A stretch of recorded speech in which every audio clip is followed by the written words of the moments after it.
like to stand, we'll sing our call to worship.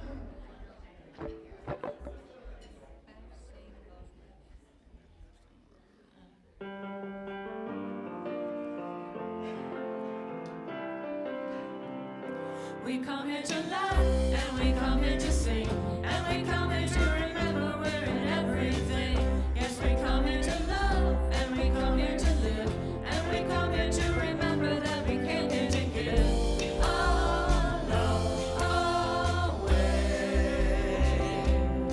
We come to give our love away. We come here to laugh, and we come here to sing. To remember we're in everything. Yes, we come here to love, and we come here to live, and we come here to remember that we came here to give our love away. We came to give our love away. We come here to laugh, and we come here to sing, and we come here to remember we're in everything. Yes, we come here to love, and we come here to live, and we come here to remember that we came here to give our love away. We came to give our love away. We came to give our love away. We came to give our love away.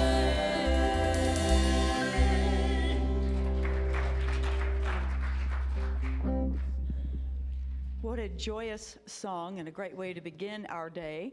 It's my pleasure, my name is Libby Roble, to be your worship assistant this morning. And I want to know how many of you were here yesterday at Jim Coates' memorial. Talk about uplifting and bright and happy. What a great celebration. And I just want you to know that after that celebration, we had to go to another memorial up here in the area. And I know the music team and the tech team worries a lot about our technology. And they had a big screen and nobody could hear it and you couldn't see anybody. So pat yourself on the back. We're doing a pretty good job here. Everybody's struggling in that department. But it was a wonderful, wonderful memorial. And we want to thank everyone who attended and those who helped prepare the service, including Nancy Newman. Nancy, would you raise your hand?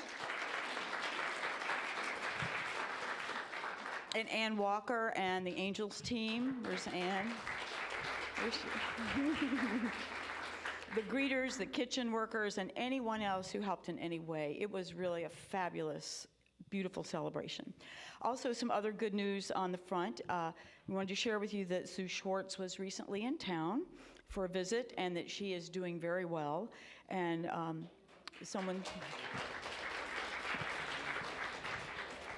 someone said it was very nice to see her smiling face, and we'd still like to ask you to please continue to keep her in your prayers.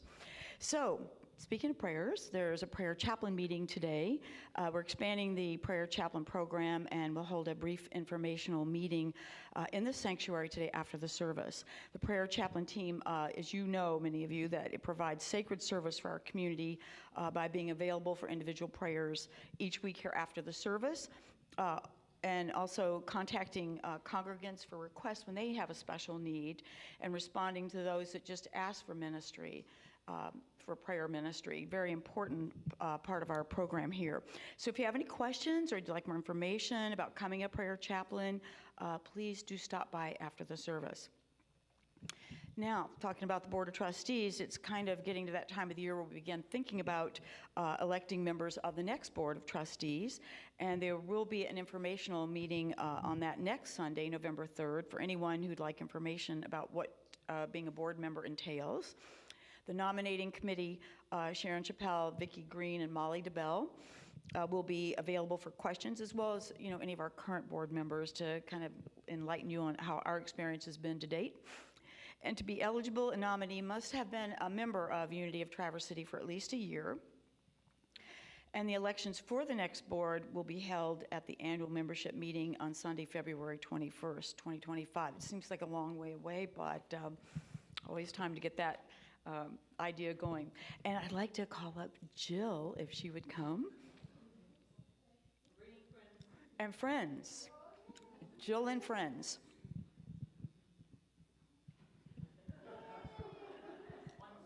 That one friend's kind of interesting. Would you like the microphone? We're here to talk for a moment about the Day of the Dead celebration that's happening next Saturday here from 4 to 7 p.m. And we want to invite everyone here to join us. One of the things that you might not have been aware of is that it is a costume party. So please feel free to dress accordingly and come in and join the fun. It's also a fundraiser.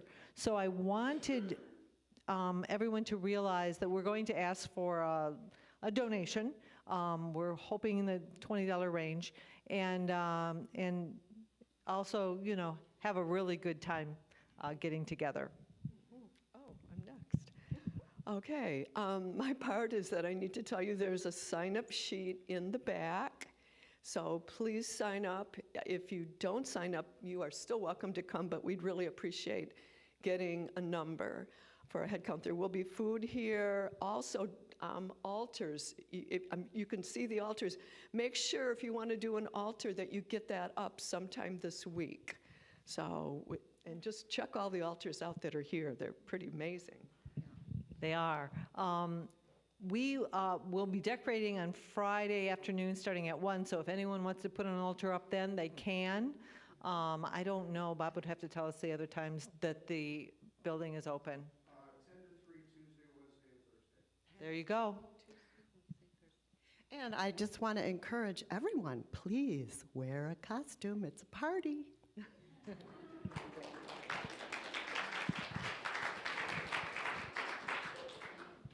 There's something about dressing up that takes you to another world, isn't there? We went to a pirate party last night and had to dress up like pirates. Wow. So some other things to bring up is the Boomerang Gang. The weekend following the Day of the Dead celebration will be the next Boomerang gathering. And Chuck and Susie have graciously agreed to host. It'll be held at their home Saturday, November 9th, beginning at 6 p.m. So that's something to look forward to. And last but not least, the Joe Dispenza workshop. Finally, we'd like to, again, invite everyone to attend his workshop, which will take place from November 9th through December 14th. The workshop itself is about remembering how unlimited we are and about demystifying that process of creating change for ourselves and ultimately for the world. So the gatherings will begin about 10:30 in the morning and last approximately 2 hours with coffee and conversation after videos. So you don't have to attend all 6, but if you would like to come, please join whenever you can. Music time. If you'd like to stand, we'll sing Stand.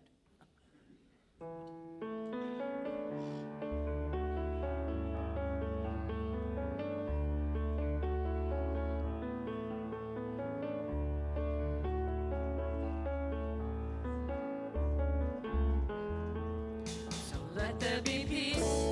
I am a stand for peace. Let there be love. I am a stand for love. Let there be joy.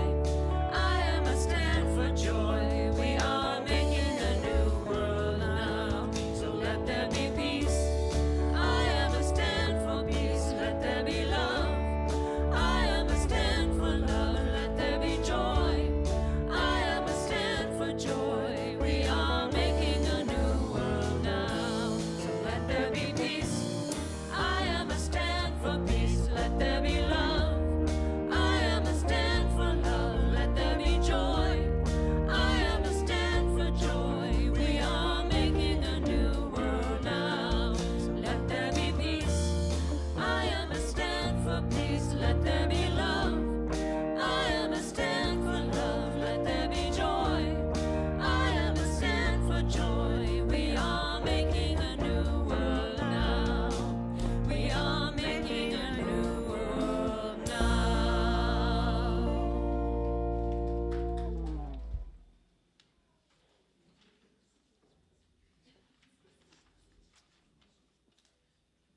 With that beautiful thought and feeling inside, let's gather together for a little morning prayer to begin the deeper part of going inward for our service.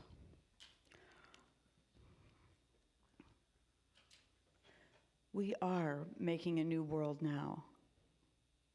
Within our hearts, with every step we take, with every breath we breathe, with every moment that we come home to ourselves.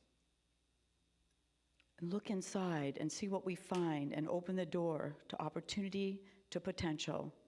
And this morning we gather together to enjoy the fellowship of one another,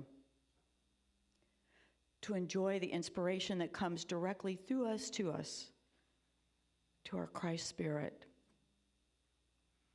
And may it guide us and enlighten us on our way this beautiful morning, this beautiful day. And may we all say together, Amen. On the board, our affirmation to say together, please join me now. Peace, peace, peace is my true nature.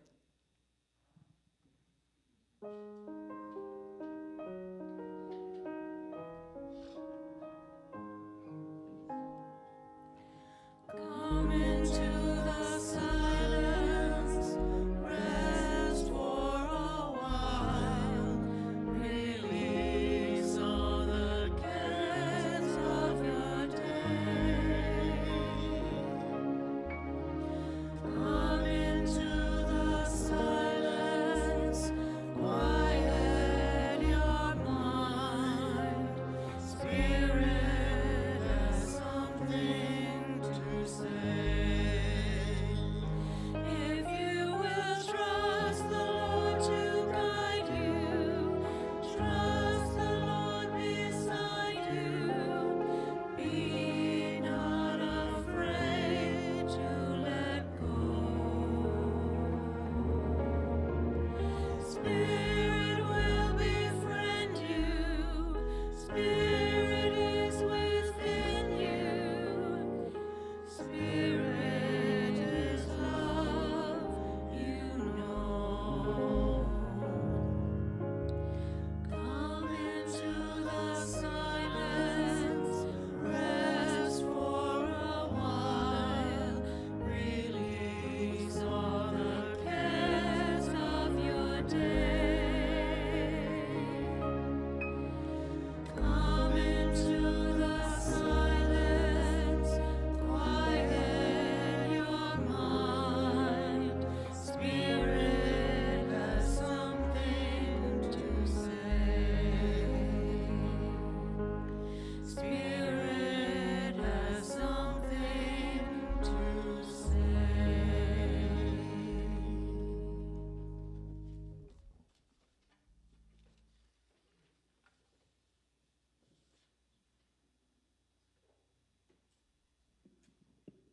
As the lights go down, let's listen to what Spirit has to say and enter this time of meditation. So I invite you to become at peace in your body and to feel the grounding energy of Mother Earth beneath your feet.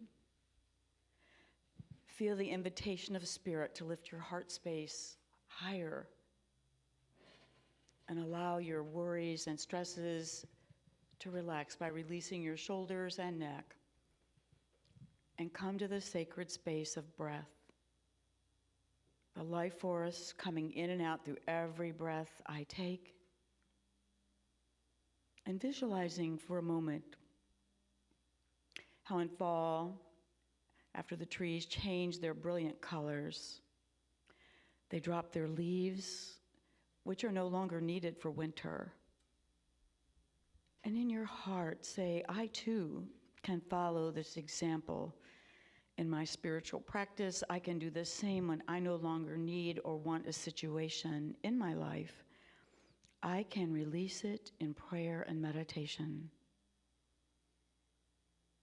I can set myself free from limiting thoughts or habits. I always have the opportunity to open to courage and release fear. I can set aside thought patterns and inner dialogue that only serve to disrupt my peaceful expression through my nervous system. And I might even inquire within myself this morning, What is, if anything, getting in the way of me stepping forward or nourishing my peace of mind? So in this moment, I call on the power and the sacredness of my breath rhythm. And I breathe in courage, no matter what's in my way, what's in my face, and I breathe out fear. I breathe in courage, and I breathe out fear. In your mind, say, I breathe in courage, and I breathe out fear. Whatever I find before me. Say that with me a few times. I breathe in courage and breathe out fear. Again, I breathe in courage and breathe out fear. One more. I breathe in courage and breathe out fear. And now go inside a moment. Let the silence encompass you, nurture you, and in your mind's eye and in your mind's heart, say over and over again a few times, I breathe in courage and I breathe out fear.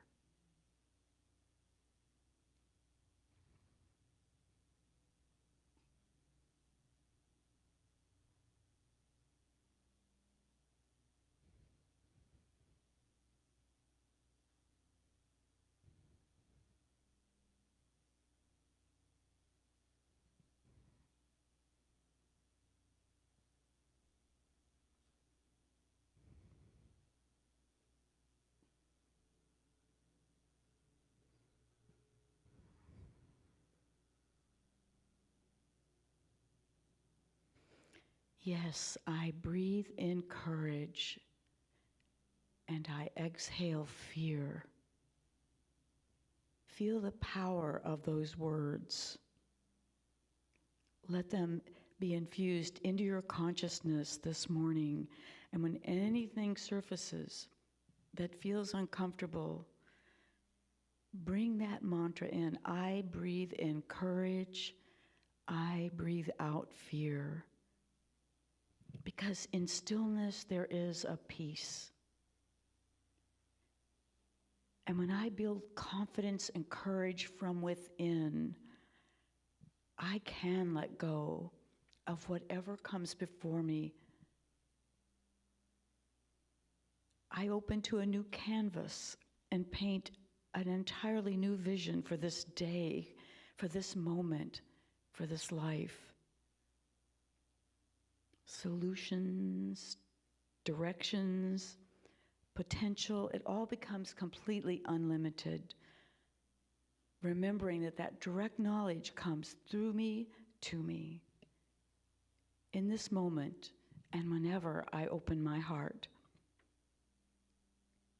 This day I do breathe in courage. I breathe it in now and I exhale out fear. And please say that with me one more time.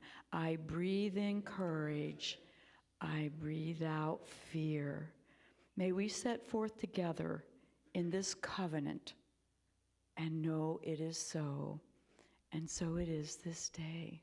Amen.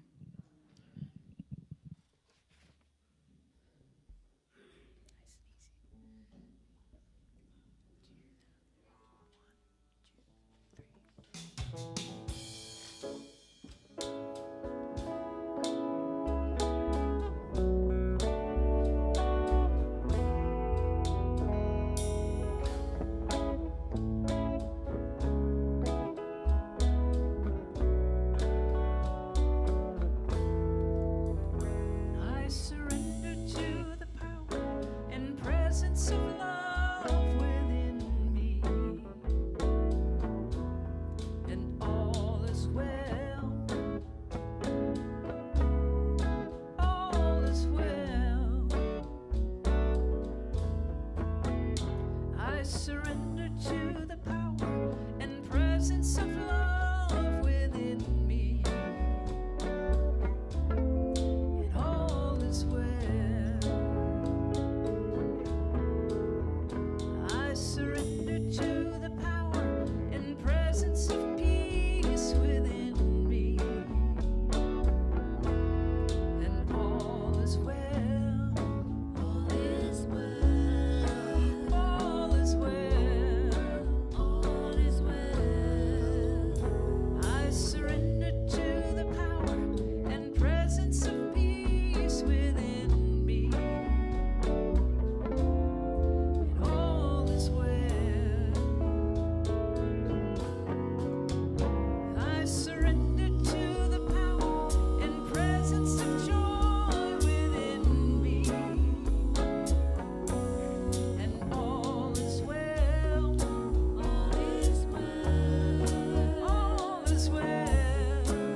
Let's just hang in that for a minute.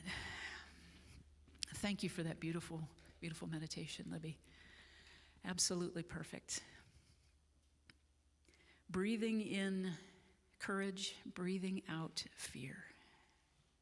That's exactly what I surrender to the power and presence of love within me, and all is well. It is in that affirming moment, that very simple mantra of all is well, that allows us to breathe in courage and breathe out fear. Just a very simple thing, a very simple exercise, and it is the challenge to remember that, isn't it? I just want to comment on how beautiful this is stunning, this altar behind me. And there's, I don't know if you come up here to look, but there's Charles and Myrtle Fillmore.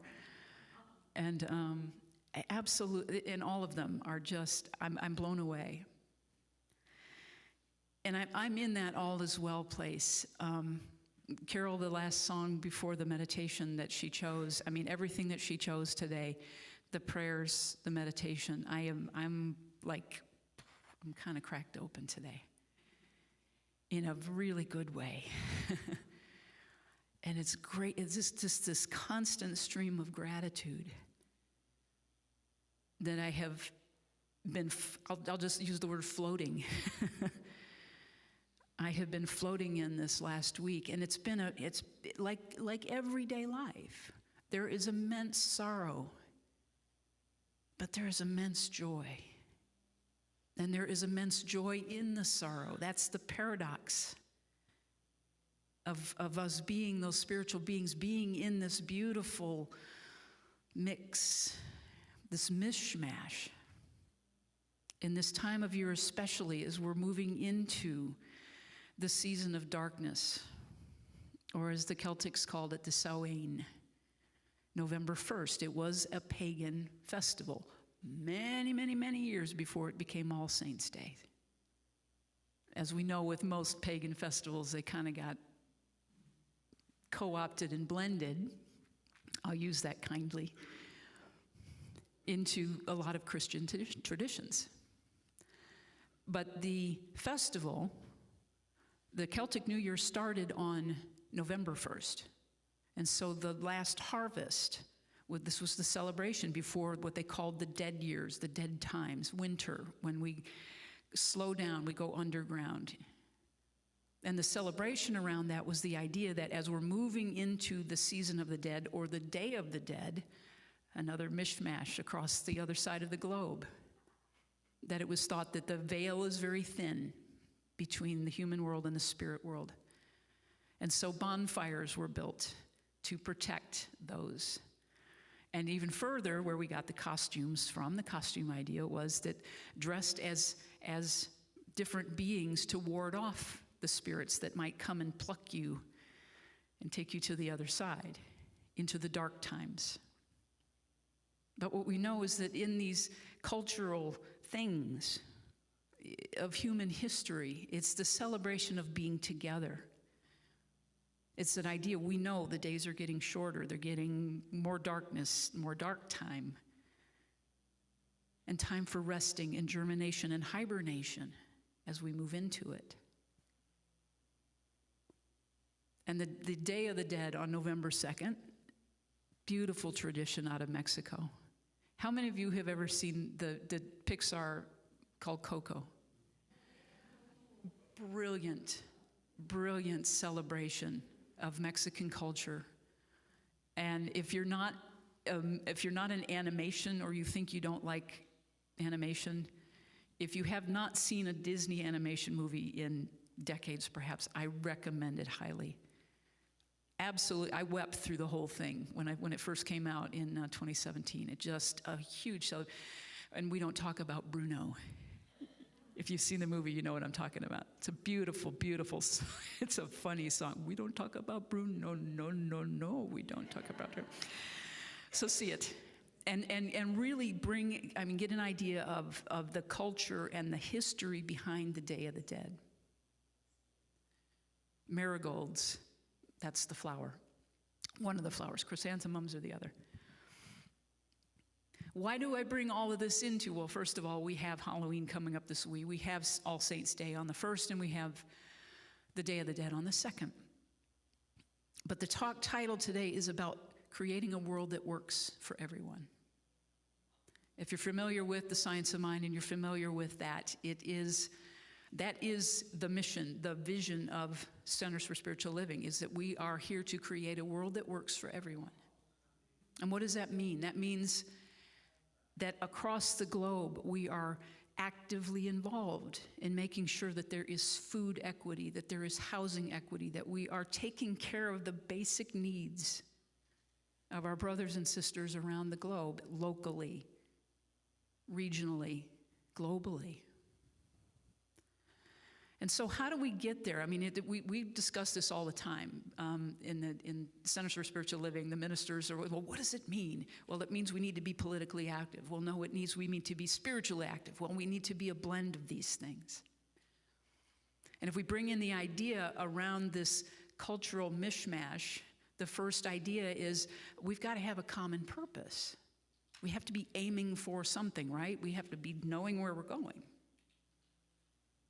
And as we talk about the festivals and the celebrations and the traditions and the rituals through cultures all over, the first thing that most of us don't think about, because we get into that us and them thing, is how much we co-opt from every culture. And not just in this country, not just when the immigrants started coming over, it's throughout human history. We can't help but blend. We can't help but find ways to survive with each other and different ways of figuring out how to survive. Survive in our own lives and to survive in community. We went from being nomadic and wandering about to find food sources, making shelter as we went along. And then when we started settling in places, we started growing our own food. We started to move away from the pagan idea of there's multiple gods in every part of nature, which we know that nature has its own spiritual thing because it's connected. It's all God. It's all spirit.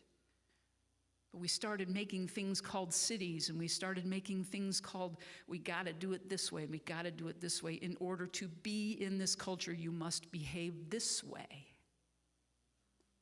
But we know that it's always people coming and going and evolving and moving through what they're called to move for.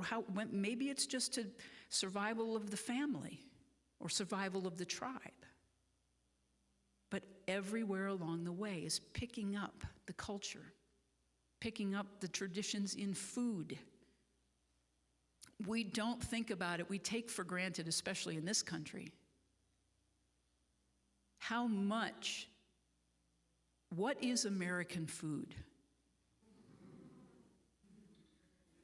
What is American food? I mean, it's like, I think now it's, if you see it on a sign on a pub or a eatery or something, American hamburger and, buffalo wings or whatever that might be.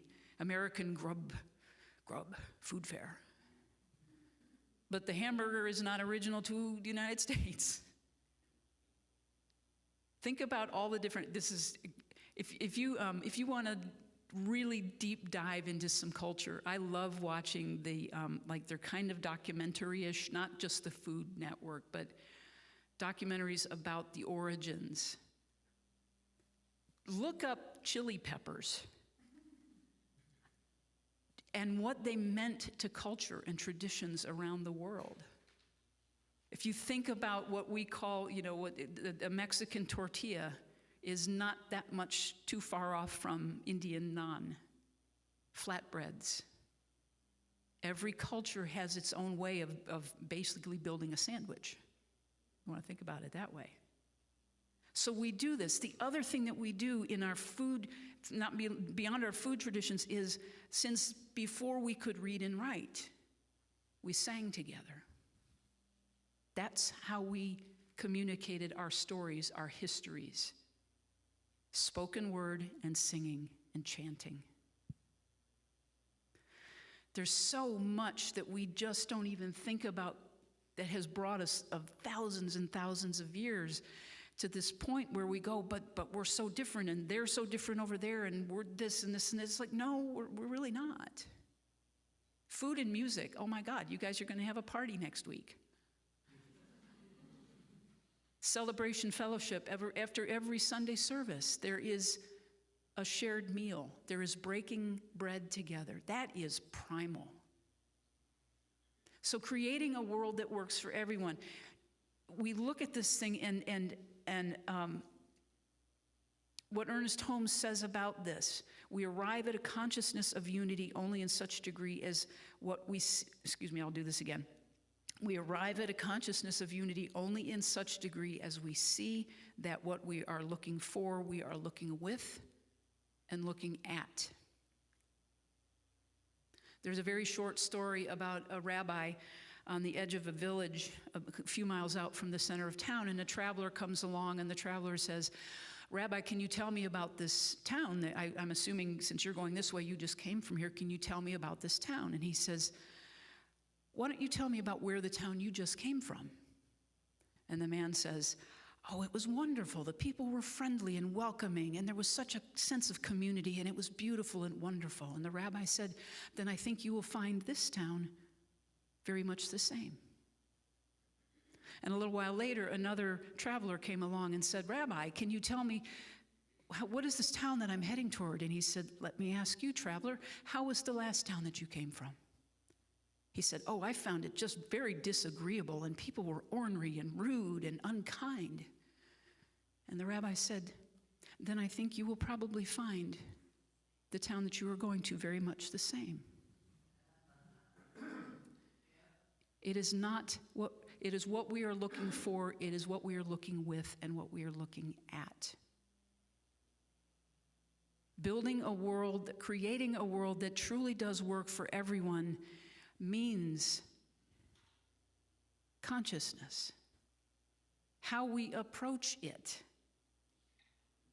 If we walk into this upcoming holiday season with an attitude of, "Oh God, here it comes again," well, guess what? Here it comes again. It is how we approach it. It's how we look for it. It's how we look to see if we can stand back from all of the ideas of cultural traditions and mishmash of traditions and step back and say, wow, life is really abundant, isn't it? Life is very, very good.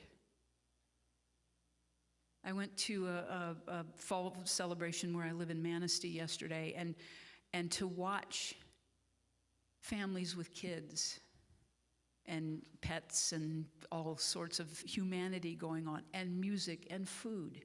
You can't go to a festival anywhere in this state, in this country, in this world without there being food and music. And there was that sense of wow, life is abundant. And so much to be grateful for. I have reached that place in my life where I can say that, where it's like, oh my God, I woke up this morning, thank God. There is so much. We are so supplied, so supported. And when we know that, we can radiate it out. And we can do the radiating even when we're not quite there of believing yet that life is abundant. It's that fake it till you make it thing. And practice makes progress. And it's also behind all of that is the consciousness of oneness that says, there is enough. That's where we get into trouble, is when as soon as we start saying, there's not enough and somebody has more than I do. And by God, I'm going to get it back. Or I'm going to take more so I can hang on to it, so I can know that I'm safe. But we know absolutely that one day to the next, we don't know if we're going to be here the next day. And hanging on to things with the illusion that it's keeping us safe and protected, that is imprisoning. The houses and the lives and the conditions that we build around us, thinking that we're controlling all kinds of things that we're not, keep us imprisoned. Nothing makes us free then when we're in that. And it is when we open and we risk moving out of it, risk moving out of the isolation, to say, well, maybe there's something, maybe there's a little bit more love outside of my little cubicle or my little shell. And it's risky. Oh my gosh, is it risky? Isn't it? Vulnerability. That ties us to that very human thing that every culture has, to survival, that says, oh, I feel it. Oh my gosh, I'm going to have to do something to protect myself because my brain is wired. The chemicals in my brain, the way we are built, says we're built for survival. I revisited a TED Talk, a person that I had, I did some training with many years ago. She was getting ready to do her first TED Talk. She's an author and a psychotherapist and brilliant, brilliant woman. And she kept getting her download, or her purpose was, and then I love how she says it. She says, I think I'm the only person in the world that gets excited about uncomfortable feelings. But she studied it. And she came to the conclusion, with a lot of neuroscience and a lot of studies in neuroscience, that it's not the emotions that feel bad. It's the chemical reaction that happens in our body when we have the thought and we have the feeling. That feeling like, if I let this grief out, I'm not going to survive it. If I let this anger out, I won't be able to control it. If I let my shame out, it'll kill me. So she has 8 words, and it's things like shame and disappointment and sadness, vulnerability, embarrassment. She said, first of all, stop calling them the negative emotions, but just address them as the uncomfortable ones. Because there is a physical thing happening in our bodies when we experience them. But the good news is, if you ride the wave, as she calls it, if you ride the wave, that emotion, those, and sometimes combination of emotions, 60 to 90 seconds, period. And when we can stop stuffing those things of the embarrassment and the shame and the disappointment and the anger and the fear and the vulnerability, we can stand in that place of our power and we can say, I'm human and I don't have to stay there. And that takes us out of that whole thing where we feel like we are the only ones feeling it. And we separate ourselves like, oh, I'm a bad person because I'm feeling anger or sadness or disappointment or shame or embarrassment. And instead, we ride the wave for a little bit. We breathe in courage. Breathe out fear. Breathe in courage to say, okay, I'm going to do this. I'm going to do this. And it's amazing what happens when we do. Because suddenly it opens up all kinds of space for all kinds of solutions and all kinds of inspired actions. And in doing that, just in acknowledging that, the confidence that it builds, to be able to stand and say, yeah, I survived that. I survived 60 seconds of icky. We can do it. We all do it. We can do it. We can do it. It's a beautiful practice. Her name is Joan Rosenberg, by the way, Dr. Joan Rosenberg. And she calls it the Rosenberg Reset. So look her up, look her TED Talk up. It's really cool. So when we're in that place, we know that nobody, one person, not one person, one single person will change the world. We've known that since the beginning of time. All the politicians, all kinds of leaders, business leaders, everybody throughout history, anybody that has the wherewithal and the chutzpah to say, I can fix this, whether it's a religious figure, a spiritual leader, one person will not, has never fixed this. Because number one, it's an evolving process. There is no final fix. And it has been said that many, many years and traditions have said that Jesus was the one that changed the world. Well, no, he didn't do it by himself either. His cultural influences, and there are studies around this, and the missing years, the missing Jesus years between the time he was 12 and the time he was 30. What was he doing for 18 years in there? He was studying.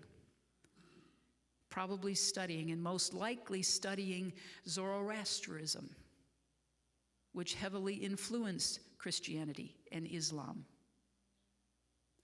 And then the influences of all of the Middle Eastern, from paganism to Judaism to all of that, and everything that was coming in from Asia, in Hinduism and Buddhism. So he didn't just show up and say, I changed the world. Nope. He did not do it in isolation. He meditated, he separated himself to get clear, to get centered in consciousness. And that's what we do too. When we think about, well, what is mine to do to change the world? How do I create a world that works for everyone? What's my part in this? Go to God first.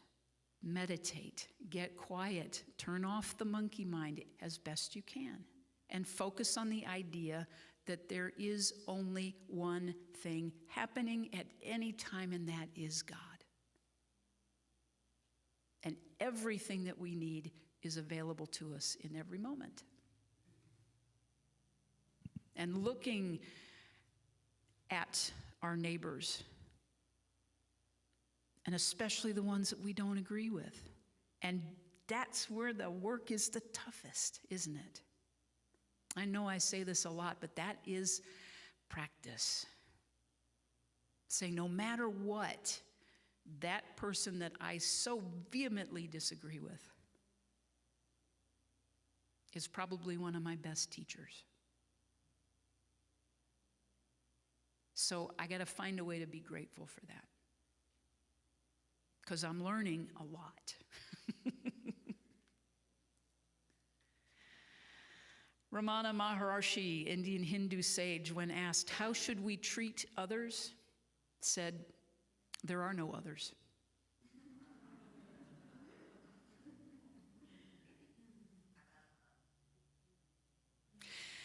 The author Valerie Kaur in Sikhism, the Sikhism tradition says, I love this. You are a part of me I don't know yet. Isn't that beautiful?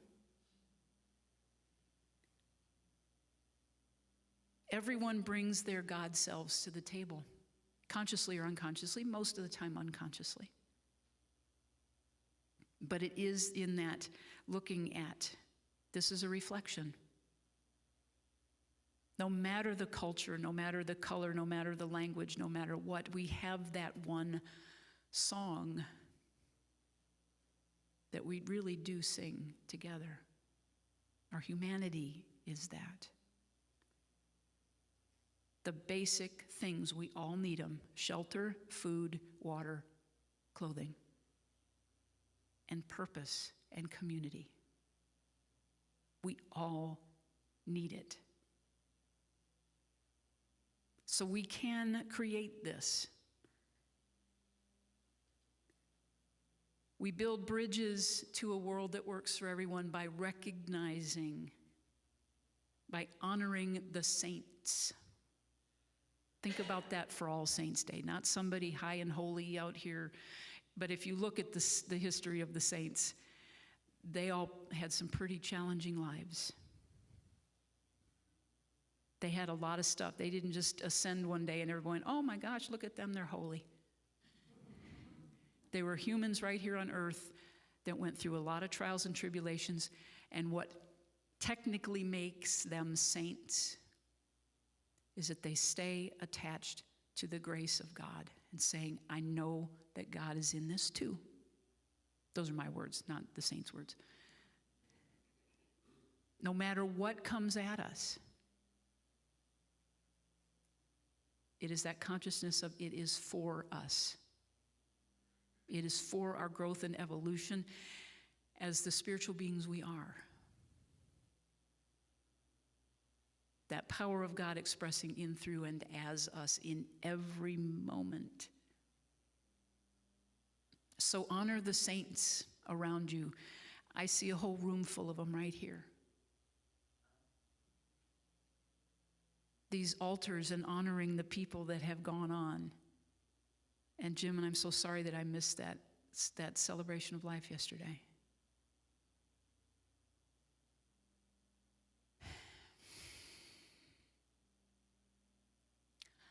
Honor it, honor it, honor it. I love this. I'm just going to end with this. Jim Palmer, who I absolutely love, and I brought many of his quotes in before. A former evangelical preacher of a megachurch, and he kept doing his work, and he kept doing his work, and he realized the damage, so many damaging things, the religious, not the spiritual, the religious stuff, the tenets that have really done a lot of harm since the beginning of formalized religion.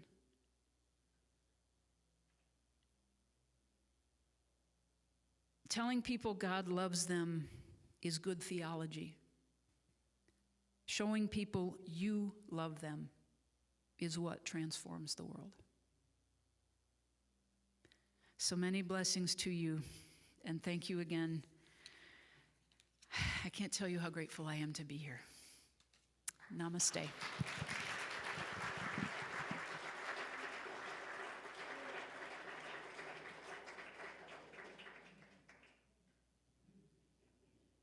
Thank you, Reverend Kit, for your wise wisdom and sharing.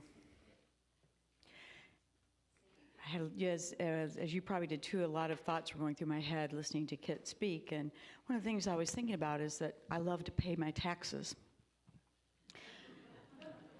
No, I really do. I like to pay my taxes because I am so excited on a winter morning when I hear those guys outside at 6:45 plowing the road so that I can get to work. And in our township, you have ambulance service. You don't have to worry about it. We've had to use it a few times. A lot of the neighbors on our road have. No worries, it's all taken care of. I love going to the national park or any park. Think of all the things that we have. And in our country, another thing, we have clean bathrooms just about anywhere when you're traveling around. A lot of things to be thankful for. So I just couldn't stop thinking about, I like paying my taxes. I like it. Because I think we all know that the more we give, and the more we care, and the more we love, the more we receive. It's just that law of giving and receiving. That's how it works. And so as we prepare, hold on to your love offering that you might be giving to this church, because I love giving to this church, because I know I'm going to receive so much good. And then I know it's a place that I'm going to enjoy, and it's going to enrich my life. And giving to the environment, whatever our heart is that we open up and give, we are truly abundantly blessed. And we are provided with joy, and we can bring up our thanksgiving. So our prosperity blessing words are on the board.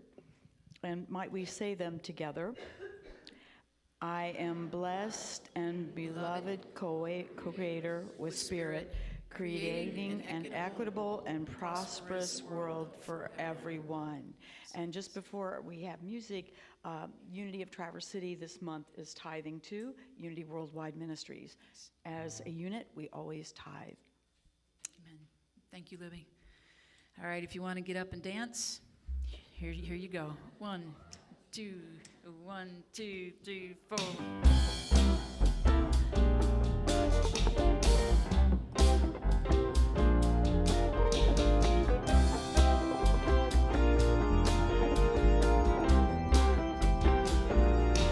We are a bridge.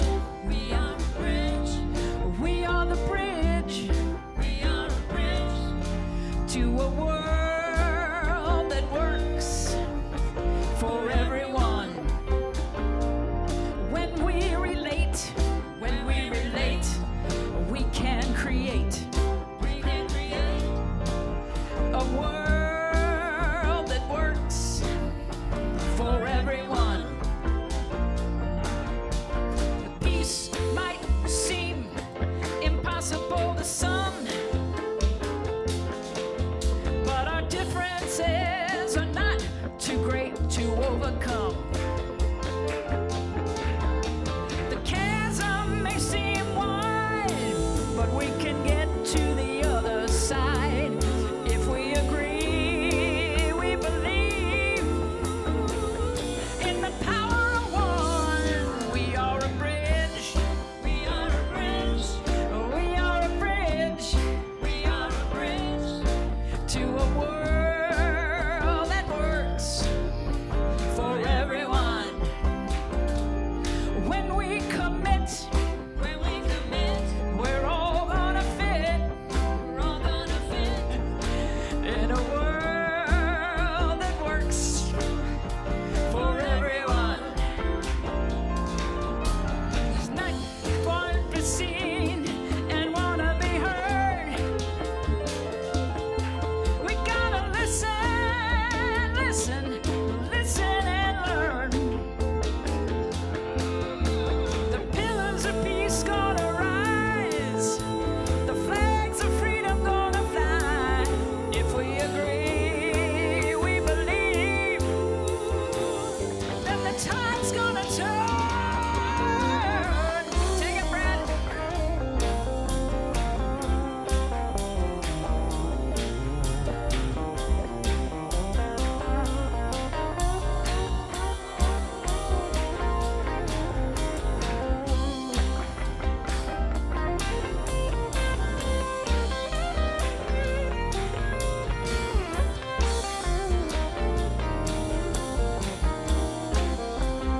All right, Brad.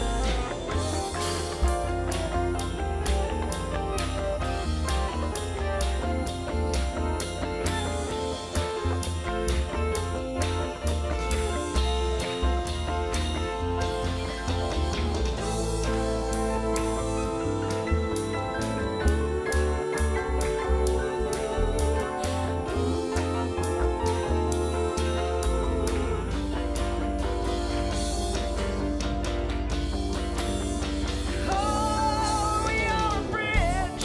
We are a bridge. We are the bridge. We are a bridge to a world that works for everyone. When we commit, we're all gonna fit. We're all gonna fit in a world that works for everyone. We are the bridge. We are a bridge. We are the bridge. We are the bridge to a world that works for everyone. To a world that works for everyone. Last time. To a world that works for everyone.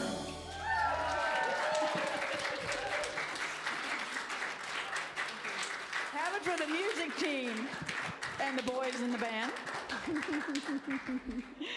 Oh, that was fun. I want to acknowledge everyone who helped prepare today's service and people that are working in the back and make good yummies for us to come back and share and be together. And it's about that time for us to gather around in a circle here to bring closing to our service this evening, or this afternoon. I don't even know what time of day it is. We have prayer chaplains available in their usual places here and in the hall. And so let's gather around.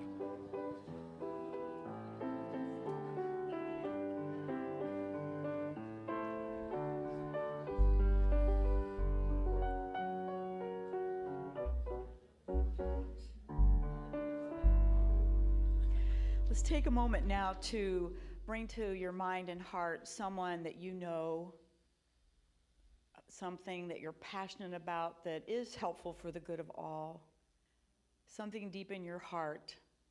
And in this moment, speak their name, say it silently to yourself, so that we might consider this circle of spiritual energy that we can send to them in loving kindness to help them heal. Let's do that now. Please speak it into the circle.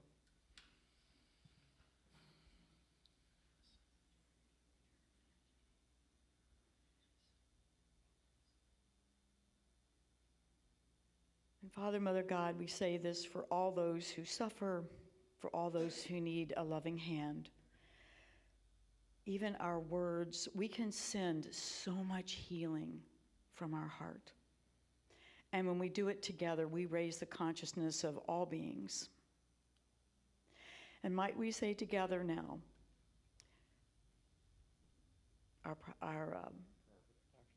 thank you. Prayer for protection. Our prayer of protection. I'm afraid I'm going under.